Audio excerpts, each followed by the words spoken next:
You know, in high school when you're in chemistry class and you're balancing those chemical equations, well, I feel like today I sort of did that, discovering the interplay between a brutal fucking heat wave going through Europe, ripping through Europe right now, day 2 of nicotine withdrawals, and then how that's equivalent to the squat PR, AMRAP PR in this video, and then the following migraine. It's a perfect storm, I guess. Feels like there's a crazy amount of pressure in my head right now. I'm feeling pretty fucking disgusting after this workout, but there's a lot of really good footage. Here we are warming up the knees just with some really light leg extensions, like seated leg extensions. I'll typically do 15 to 20 reps just per knee for 2 sets. And then I do these sort of, whatever these are, like the adductor ones. And then I also do the butt ones that go the other way, just for 1 set each. And those just help to really open up the hips and lengthen the glutes a bit, I guess, before you start blasting squats. So yeah, we start with obviously just the bar. I was feeling really loose after those warm-ups, so I think I learned a lot today, though. I walked into this session being really conscious of the idea that tightness is just weakness. So if my lower back is tight, then, you know, my hamstrings are probably just weak. If my hamstrings are super tight all the time, my hamstrings are probably just weak. My glutes are probably just weak. So that was one thing I was thinking about after these squats. And then today I was also thinking about the soaz, which I'll talk about a little later. But yeah, here we are, just a plate each side. These were feeling super strong. The gross thing is my knee still clicks like crazy when I'm doing squats, because I blew up my knee a while ago, and there's like actual sort of structural damage to my knee, but it feels strong. But yeah, it does gross me out when I can feel my knee clicking, you know, each rep. Alrighty, yeah, so 30 kilos each side. Today I knew I wanted to do volume, because Professor Squat Everyday guy is a really huge advocate for huge sets, lots of sets at lighter weights, like 50-60%, 1 RM range kind of thing, to strengthen those muscles that feel tight. So I figured this should be my working set. I am someone with a bit of a monkey brain though, so I do go heavier, but then I eventually do go back down to the 80 kilos to work on a few working sets of 80 kilos. So instead of doing like 1 or 2 reps of 100 kilos and then going heavier, I stick with 100 kilos, and basically I just try and max out here, sort of within a safe range. I think I get 7 or 8 reps, I think 7, which is my current AMRAP sort of max. It just so happens that 7 reps of 100 kilos is roughly equal to a 120 kilo rep for 1, which I hit last week, and generally past like 4 or 5 reps, those conversions kind of break down. So I'm happy that beyond that conversion range, I still hit like the equivalent 1 RM thing. That probably means I can go heavier than 120 is sort of what I'm thinking, just from my experience with using those calculators. Yeah, like I said, so we go back down to the 80 kilos. Drinking a cherry Diet Coke right now. That's fucking bomb. Apparently caffeine helps with migraines. I probably don't even have a migraine, but my head just feels like shit. Anyway. Yeah, so my posterior chain is like lighting up here. You know, the glutes, the erectors, the sort of just like that really upper glute kind of thing. I don't know what that is, but I'm really feeling it. And on any other day, especially just following my old programs, I probably would have just gone lighter or given up or just totally pivoted. But I really want to try and implement this idea of volume to strengthen tight muscles, right? So another working set of 80 kilos, they're getting harder and harder, but I'm just trying not to break down my form too much. Hitting depth, I'm happy with them.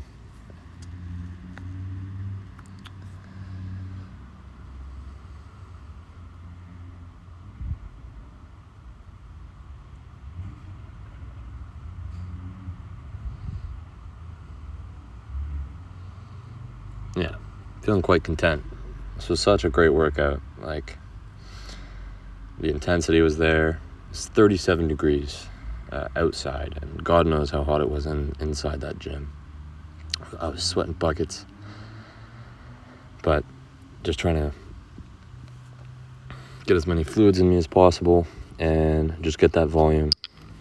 Yeah, so now we're just right back down to a plate each side. I'm just thinking volume.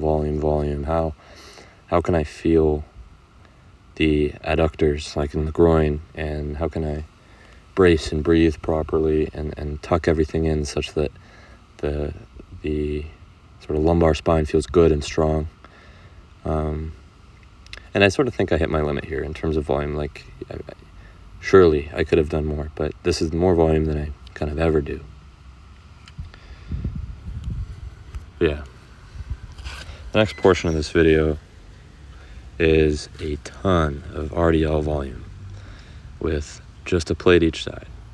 I think I speed up some of the later clips, but with each, so I do 5 sets of sort of 10 to 13 reps here. So it's 5 clips of just RDLs, but I'm taking the grip further out from the center of the bar with each set. And I'm focusing on a few things here. For the one cue I'm thinking of is opening up like a book, right? The other thing, which I sort of failed to do in this first clip, is to sort of keep the relative sort of like angle between my gaze and my chest the same throughout the rep. So I start the rep looking at the ground, and I'm only looking at the mirror, at the end of the rep, because my whole thing has, like, my whole body past the hips is hinged as one fluid thing. I'm still looking at myself in the mirrors here, but I think every few reps I remember to do it, where I look down and maybe not, but where I look down and I'm only looking up at the end of the rep because I'm hinging properly. The other thing here, I'm trying not to go deep enough that I need to push at the bottom, and that it's just a pull, just the hinge, opening up like a book, I don't know why just when I start to record, a million people decide to slam that metal gate over and over in the middle of nowhere, but yeah. So at this point, my lumbar spine and my glutes are on fire, right? But just keep pushing. Like Ivan says, just tightness is weakness, man. I feel so much better just an hour or two after this workout now, having blasted my lower back, than I would have resting for the day. I woke up with sore hips and a sore back like I do every day. And I feel better right now because of all this volume than I would have at any other time, or given any other sort of workout or anything, or stretching.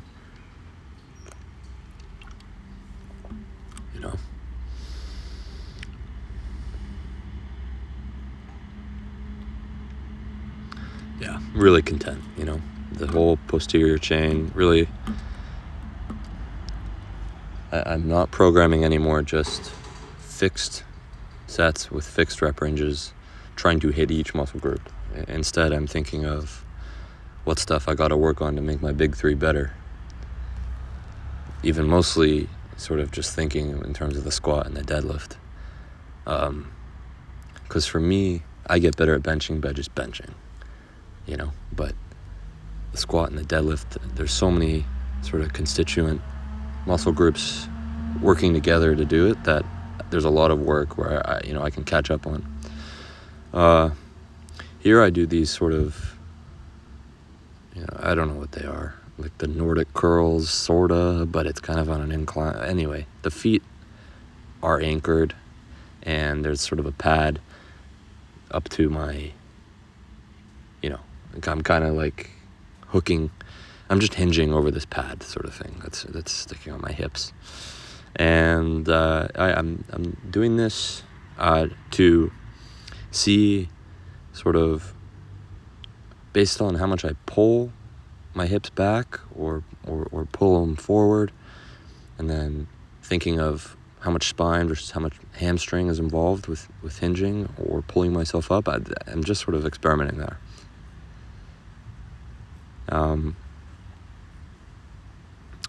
I'll do one more set. You can kind of see that it's not like I'm doing the same form each time. I'm kind of trying to see, how my hips feel when I do it, how my butt feels, and then how my hammies feel. It does feel quite nice though, even just sort of as a stretch or something. But it kind of pushes your poop in when you fucking bend over, which isn't a great feeling. Especially in 40-degree fucking heat, But yeah. Now, we're going to talk about the soaz and how I've been wrong about the soaz. For a while, I've been a soaz fake news, rejecter. I had this sort of conception that it was this thing sort of deep in your hips in the front sort of thing, and that anything you buy to stretch it or strengthen it was just pushing your poop around in your gut, because but Ivan, in his infinite wisdom, actually talks about it, and I'm just a total ideologue for anything that guy says. So he talks about doing these hanging leg raises, knee raises. Not sure exactly what he means. That's why you can see me kind of just fooling around here. And then in between these recordings, I also do just standing on one leg and then bringing the other knee up and just trying to feel like the hip flexors and the psoas doing the work. I don't give a damn about my abs, but I sort of think of those things as part of the abs, just in terms of thinking about the abs and as part of the core unit or whatever. That's what I care about.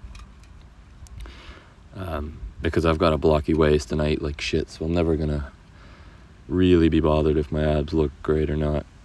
I've got a 36-inch waist. I could push a baby out with ease, but